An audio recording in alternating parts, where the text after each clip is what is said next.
I was wondering if you could tell me a bit about these changes in the patent laws and what we all need to be doing to get prepared for that. Absolutely. In 5 days from today, on March 16th, for the first time in United States history, the U.S. will shift from a first to create nation to a first to file. And in simple terms, it means that no longer is the person who creates something first automatically given the right of possession by the United States. It's based on who actually files the patent first. So that's a dramatic shift in what we've known in American innovative and inventive society. Okay. And tell me a little bit about your startup and what services it provides, and then possibly a bit of the story behind the startup. It probably makes more sense for me to start with how the story to the startup began versus going, straight into talking about what we do. It'll help everything make sense. In 4th grade, my sister and I grew up in a very strict and disciplined household where we had weeks to clean dishes. And it was my week to clean dishes, and I'm scrubbing the dishes with a Brillo pad, and I had this brilliant idea. Wouldn't it be nice if Dawn dish detergent was placed in the Brillo pad, and then that way I wouldn't have to squeeze and scrub? So on the back of the box they had a 1-800 suggestion number. So I called the suggestion number, gave them my suggestion.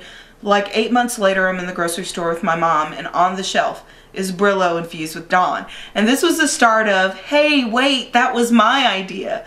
And so quite naturally, I know I'm not the only person in the world who's had these experiences where you see things and you go, wait, that was my idea. And so it evolved from 4th grade to 9th grade, and from 9th grade to college. And ultimately, when I was at the University of Alabama, I started thinking about how can we open a door for ordinary people to claim their ideas and ultimately stimulate economic growth.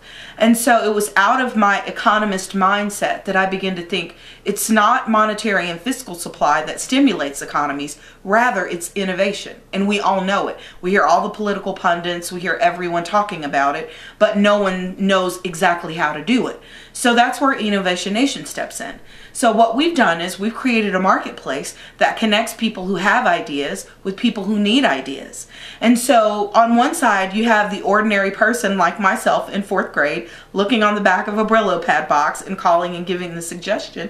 And then on the other side you have companies like all of us know that HP and Yahoo and AOL have struggled in recent years to innovate. And we're even starting to see some of those struggles, I think, creep into Apple with the slack and the lack in innovation. And so the problem is that you have these companies full of executives who've been there forever. And year after year, they sit around the same boardrooms offering the same ideas, but they don't have any access to new, fresh ideas. So we created a marketplace, or an exchange, if you will, to bring those people who have the ideas together with the people who need them.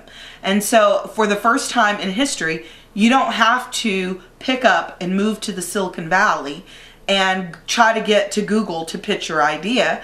And Google doesn't have to spend, the $1.4 trillion that companies spend every single year on external R&D efforts to bring people in to say, tell me what you think. Few clicks of a button, they hit our site and they get that information instantaneously. That is such a great service you're providing. And can you tell me just briefly how it's been as a female founder setting this startup up? Wow. Well, I'll say that coming to the Valley when I moved from Georgia, I was a bit naive, and it's been a year ago now. And I didn't really know that there were these two sandboxes, that there's a sandbox for the boys and then everybody else. And so some of the naivety made me go, well, I'm just going to go play in the boys' sandbox. And so, sometimes I get sneers and jeers, and, the prevalent question is, are you sure you know how to code? And I'm like, yeah. And so, I've gotten that, but I have to be honest that after people begin to see the substantive idea, then they begin to understand that yes, it's a high-tech business. It's not the traditional thing that they expect from women, meaning fashion and clothing and motherly type apps. It's outside of the realm of that, but I can tell you that once people see the idea and they understand, the micro and the macro impact, it's as if me being a female melts away. Yahoo. And that is, yes, and I can tell you that just in recent days, We've had some really phenomenal things happen for us, and some really incredible doors have been opened to us. And so we're just hoping to be able to leverage, because I'm not the only person in the world who has ideas. I'm not.